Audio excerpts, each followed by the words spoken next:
Érdekes lenne egy kicsit áttérni a középső korszakára, a H-moll szonátára, amikor tovább lépett ezen a virtuóz korszakon. Igen, az egyfajta szintézis.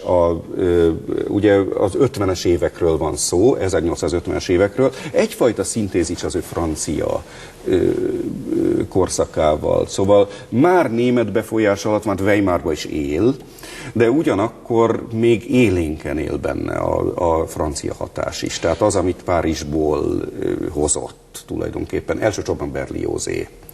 Azt lehet mondani, hogy a H-moll szonáta valami teljesen új zenei minőség, formai szempontból, tartalmi szempontból, asszociációk szempontjából.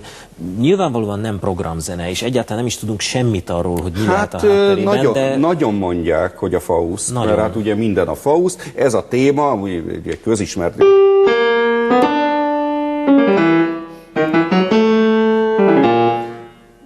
Ez lenne Faust portréja, és ez lenne Mephisto. Ami persze nem is áll olyan távol egymástól. Hát persze, hát mindahogy a Faust szimfóniában ő ugyanazokkal a zenei anyagokkal jellemzi Faustot és Mephistót. De ugyanakkor Margit is megjelenik, mert hiszen...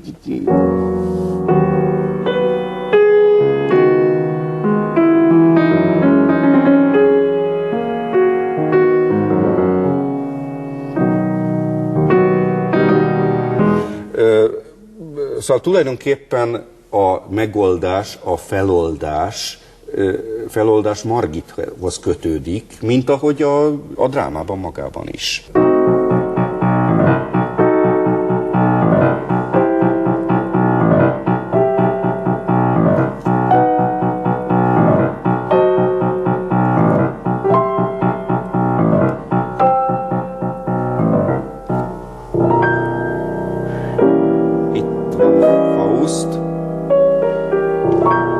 És mindez beleépítve a Margit hangba.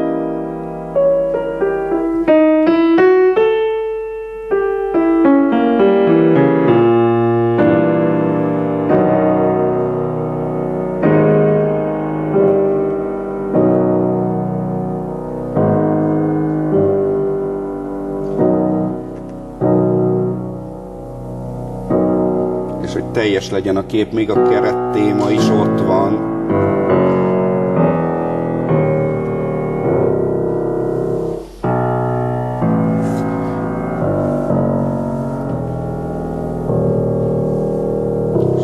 Zárja, hogy zárja le? C alapon vagyunk, ráadásul ugye, a C-nek a negyedik fokán, és akkor egyszer csak egy tercer fordulattal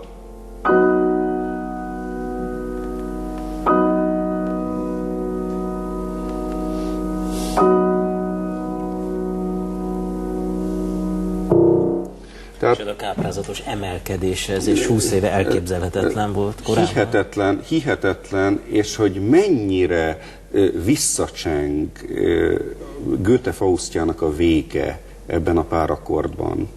A H-moll szonáta maga is hát egy teljesen új világ, hiszen a régi szonátaformát egybe gyúrja, nem is pontosan kibogozható módon, fuga van benne. Hát egyáltalán, hogy formák, hogy tulajdonképpen Liszt milyen értelemben újította meg a klasszikus formákat, ez mind-mind az ő anyagaiból következik. Ugyanúgy, ahogy a Le Prélude,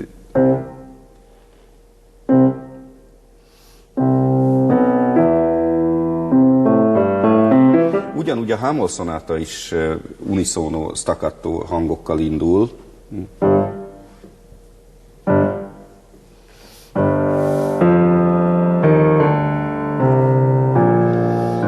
Hát igen, ám csak, hogy hol vagyunk a H-molltól, mert ez a H-moll. Az a lényeg, hogy van egy olyan új harmónia világ, ami akkor már talán, mit mondjak, 20 éve, 25 éve megvan, és Liszt használja is, mert hiszen a H-moll szonátánál jóval korábban keletkezett az Obermann völgye című darabjában, ami a Zarándoklás évei első kötetében található. Hát ott ugye E-moll, E-dúra darab, de hát hogy indul?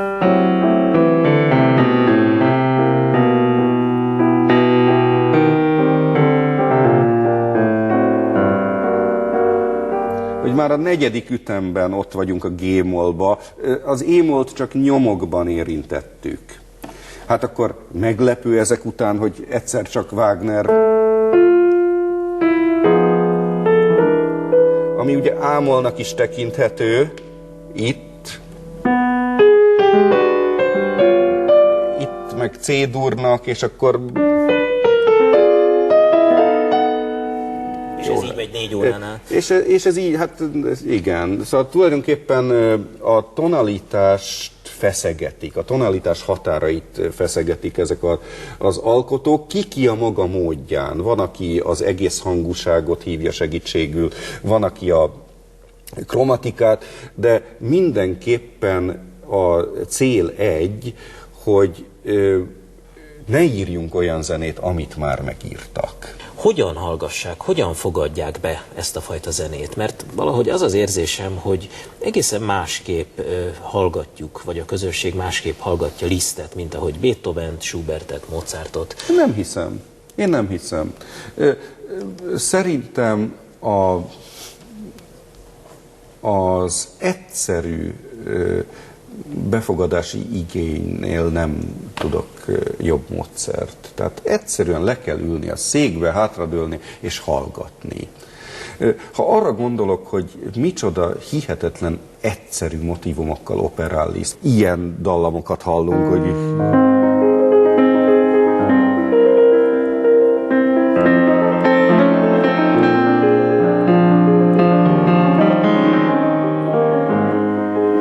kitörődik vele. És hogyha valaki a szemére veti Lisztnek, hogy ismételt hangokból alkotja meg a dallamát, hogy hát ugye 5-ször fordul elő a C ebben a témában egymás után. Hát akkor annak meg azt tudom mondani, hogy és Beethoven 5. szimfóniájának 3. tétele, ami egyébként nekem az igazi sorsmotívum. Tehát nekem nem ez a sorsmotívum, hanem ez.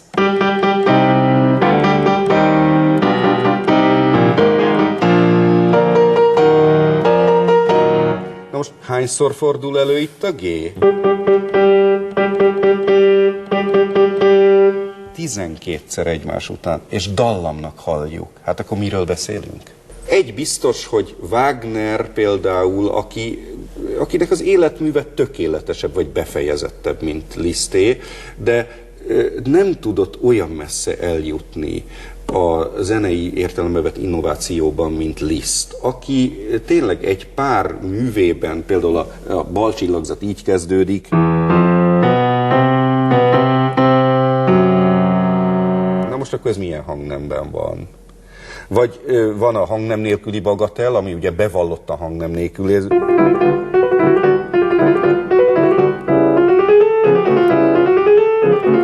Milyen hangnemben van? És a végére sincs hangnem, tehát nem oldódik fel semmiféle realizálható hangnemben, hanem tonalitás nélkül marad.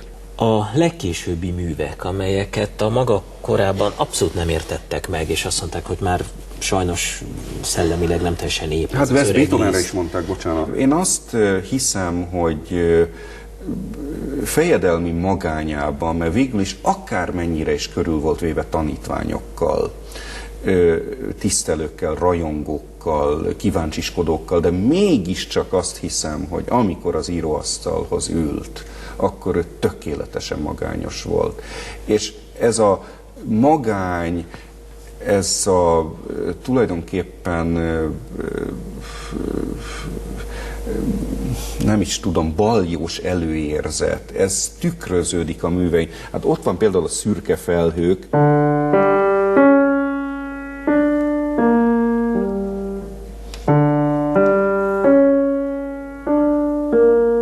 ami így kezdődik. Hát abszolút érzem azt, hogy ezt csak olyas valaki írhatta, aki tökéletesen megcsömörlött már az előző életétől.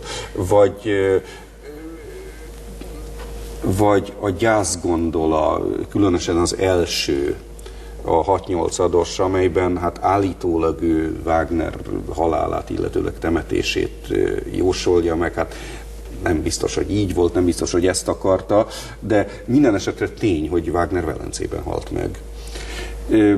Megmutatnád az elejét egy kicsit?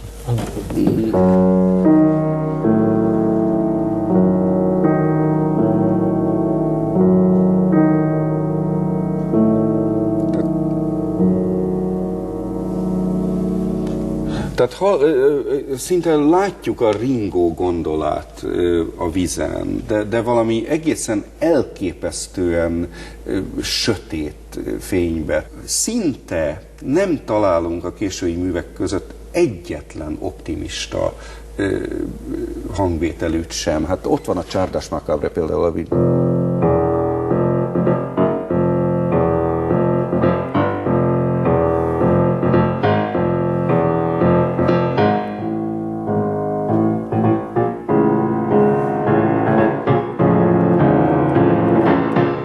stb. Hát persze, hát ez egy halálcsárdás. Ebben az időben olyan mértékű már az őt körülvevő világ negligálása, annyira nem törődik dogmákkal, sémákkal, sablonokkal, szabályokkal. Hogy például, ha már a Csárdas Macabreról szó esett, ugye kvint párhuzam, mint tudjuk, tilos az összhangzattanban. Mit csinál Liszt?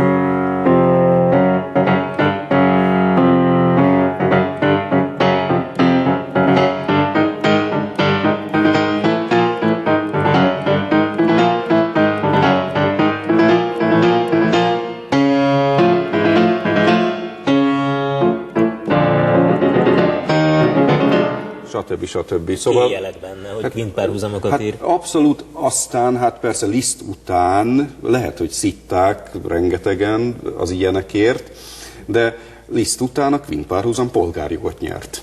Tehát én azt hiszem, hogy egy zenemű maga teremti meg a szabályait, és tulajdonképpen nincsenek is szabályok.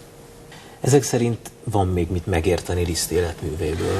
Én azt hiszem, hogy ha másra nem, ez a bicentenárium év arra jó, hogy sokkal többet tudjunk meg Lisztről. Tehát szűnjön meg már végre az a szörnyűség, hogy egyes szerzőket el lehet intézni 3-4 művel. Amit Liszttől játszanak, az elférnek 2 kötetben,